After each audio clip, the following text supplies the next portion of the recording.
अगर मोदी जी ने कुछ ऐसा कह दिया कर दिया कि शी जिनपिंग की उतार दी, जो लिटरली उतार देते, पहले उतार चुके, आपको याद होगा एक बार एससीओ में कहते कम make in India, Xi Jinping ऐसे बैठा था, कम मेक इन इंडिया, मतलब India is the manufacturing hub of the world, उसका इंपैक्ट आया, उसके इंपैक्ट वहां चीजें हुई। तो ये एक चीज हुई। मोदी जी जाएंगे तो भाई डिफेक्टिव फेज बनेंगे आपकी बार G20 का, सॉरी ब्रिक्स का।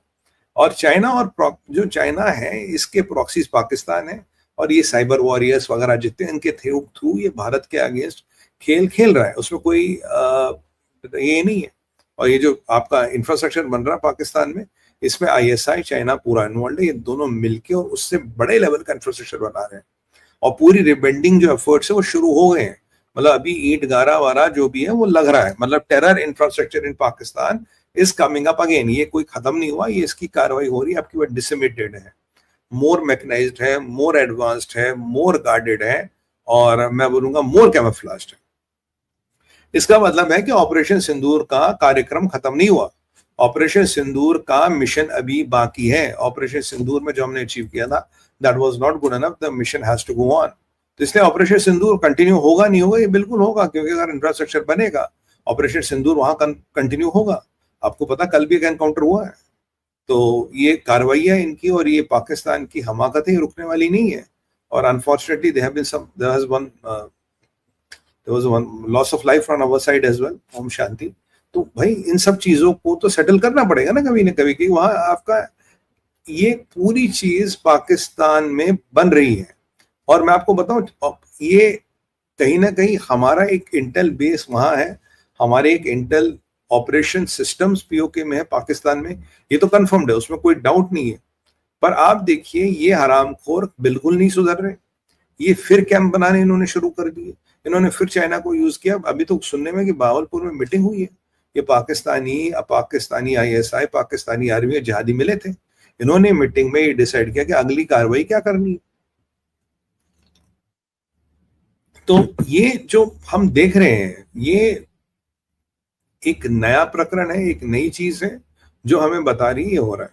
अब ये भी डेवलप सुनने में आया कि भाई ये पीओके में और आपके बलूचिस्तान वगैरह क्षेत्र में, नॉर्दर्न साइड ऑफ पाकिस्तान में कुछ सेफ हाउसेस भी बनाने का ये सोच रहे हैं। सेफ हाउसेस ताकि जो हाई वैल्यू एसेट्स हैं इनके, उनको ऑपरेशन के बाद इन कैंप्स में न रख के उन सेफ हाउसेस में रखा जाएगा। जैसे कोई हाई वैल्यू एसेट है इनका, कुछ ऑपरेशन दिया गया, उसको ऑपरेशन करके आ गया, तो उसको इन कैंपों में न रख के they will move him to a safe house in on the northern side of the Pakistan so that these people are safe. तो अब एक चाइनीज इंटेलिजेंस के साथ मिलके ये काफी ऐसे कार्यक्रम चला रहे और बना रहे हैं जो भारत के लॉन्ग टर्म इंटरेस्ट के लिए अच्छी बात नहीं है। अब ये आर्किटेक्चर डिसिमेटेड हो गया, अब आपको पीओके और पाकिस्तान ही नहीं जाना, अब आपको शायद नॉर्दर्न साइड ऑफ पाकिस्तान जाना पड़ेगा, ऊपर की तरफ भी जाना पड़ेगा आपको। तो exactly this is what they are trying to do कि आप पाकिस्तान के ऊपर की तरफ जाएं, जहां शायद हमारे लिए जाना थोड़ा बहुत मुश्किल हो सकता है। Can we have this banner of questions off please? We can take the banner of questions off. तो यहाँ ये भी कुछ कार्यक्रम इनके साथ चल रहे हैं, बाकी चाइना इनके साथ बिल्कुल, अरे यार ये आजकल because of the rains and all is bit coming and going, तो बिकॉज ये चाइना इनके साथ बिल्कुल लगा पड़ा है। और इसमें मैं ये बोलूंगा कि चाइना की जो अब इनको मदद है ना, it is limited not only to satellite surveillance. ये चाइना पाकिस्तान का नेक्सस जो ये पीक हो गया है, ये इनको सैटेलाइट सर्वेलेंस में डिप्लोमेटिक कवर हो, यूनाइटेड नेशंस हो, हथियार हो, या आपका व्हाटएवर यू कॉल, हथियार हो, कुछ भी हो, सारे चीज में चाइना इनकी खुल के मदद कर रहा है। मैं से एक अगर मुझसे पूछे तो एक इनफॉर्मल मिलिट्री कॉर्पोरेशन सी हो रही है, एक इनफॉर्मल मिलिट्री कॉर्पोरेशन सी हो रही है चाइना और पाकिस्तान के बीच में। ये हमारे लिए चिंता का कारण जरूर है, ऐसी नहीं हमारी तैयारी, हम कुछ कर नहीं सकते, हमारी तैयारी पूरी है, will handle when push comes to shove, but इनका ऑपरेशन जो है मुझे धीरे धीरे बढ़ रहा है। और ये अब की बार ये एक व्हाट डू कॉल, ये एक अलग तरह की लड़ाई करना चाहते हैं। It is not only a military war they will launch, they will try to launch jointly a lot of things. China के काफी प्रॉक्सीज भारत में सक्रिय है, चाइना के काफी दलाल भारत में सक्रिय है, पाकिस्तान का एक नेक्सस है। पहले चाइना और पाकिस्तान अलग अलग काम करते थे, अब जो मेरा डाउट है कि आने वाले टाइम में हो सकता है ये साथ मिलके काम करे, एक काइंड ऑफ साथ ये they can do it kind of in a way wherein they are working jointly and they are trying to kind of hurt us where it hurts us the most. बाकी भारत तो उभर ही रहा, भारत का तो जो भी है चीजें हो ही रही है, ब्रिक्स में दे सब देखे जे बार, but Pakistan with every passing day China के हाथों की कठपुतली बनता जा रहा है। ये चिंता का कारण हमारे लिए जरूर है। पुतिन का ना आना कैन बी कि वो व्यस्त है, एक डिप्लोमेटिक मैसेज भी हो सकती है कि I don't think BRICS is so important, या ब्रिक्स इतना इम्पोर्टेंट नहीं। ये भी हो सकता है कि पुतिन का कोई ट्रम्प से एग्रीमेंट हो, कोई बड़ी बात नहीं है पुतिन का कोई ट्रम्प से एग्रीमेंट हो। आप देखिए जब लास्ट टाइम ब्रिक्स करेंसी आई थी, डॉक्टर जयशंकर साहब ने तो मना कर दिया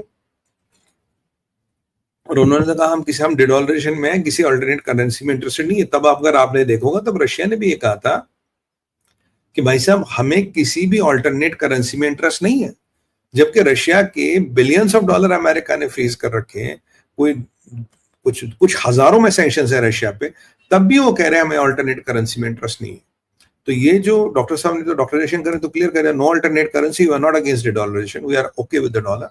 और पुतिन ने भी कहा था we are not looking at a BRICS currency. वो ब्रिक्स करेंसी कुछ नोट वो छापे थे, कुछ मेंढक बड़ा खुदक रहे थे, उन्हें लगा शायद यार कुछ नया सुर्रा हाथ लगा है, बट मैंने आपको उस दिन बोला था it's not going to happen now, at least dedollarization बहुत दूर है।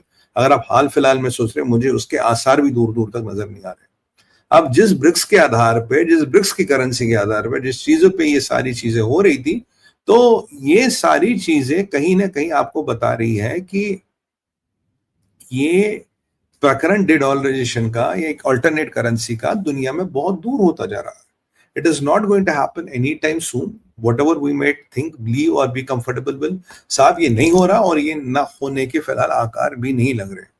ये कारण ये है कि देखिए, अगर कल ट्रम्प कह सकते हैं ईरान को कि मैं तुम पे सैंक्शन हटाने की सोच रहा था, मतलब सोच रहा था मैं तुम पे सैंक्शन हटाऊं, ये तो तुमने हरकतें की और उल्टी सीधे बकवास कर रहे हो, इसलिए मैं सैंक्शन लगाऊंगा। क्या ये नहीं हो सकता कि रशिया के साथ एक डील हुई हो कि जब यूक्रेन निपट जाएगा आपके सारे एसेट्स को डिफ्रीज कर देंगे और आप पे जितनी सैंक्शंस है 2-3 फेज में सब हटा देंगे, पर भैया ये ब्रिक्स करेंसी वारंसी बंद करो, ये डिडॉलरेशन वगैरह की बात मत करो।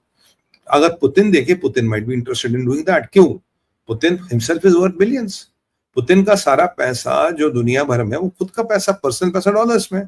पुतिन के जितने ये ऑर्डरी है उनका पैसा दुनिया भर के डॉलर्स में। और जो रशियन ओलिगार्ड्स कहते हैं इन्हें, जो रशिया के रईस है, जो honchos of Russia, all their money is in dollars.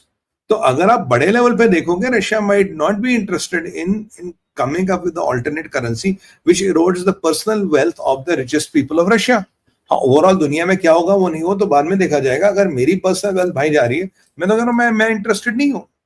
ये एक बहुत बड़ी चीज है और एक सवाल ये भी उठाती है, अगर ये सारी चीजें हो रही है तो आने वाले में इन जो अलग ये फोरम्स बनी थी इनकी यूटिलिटी है। अब देखिए एससीओ में फ्रैक्चर्स और फिशर्स आपको नजर आ रहे हैं। सैटेलाइट, सॉरी चाइना की बात हो, सैटेलाइट हो, स्पाइस हो या सर्वेलेंस हो, हर चीज पाकिस्तान की खुल के कर रहा है। आप हमारे खिलाफ अपने दुश्मनों को एनेबल कर रहे हो और हमारे पास स्वाद टेबल पे बैठ के चाय पी रहे हो, ये तो नहीं होगा ना। मतलब ये जो एक पॉलिटिकल अलतकिया चलता था, ये तो रोकना पड़ेगा ना कहीं ना कहीं। मतलब you can not be running with the hare and hunting with the hounds, ये तो हो रहा था।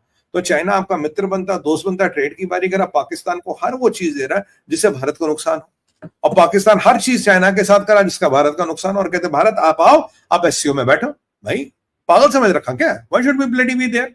तो ये एक चीज जो है ये बड़ी इंपॉर्टेंट हो रही है और चाइना के इरादे साहब बहुत क्लियर है।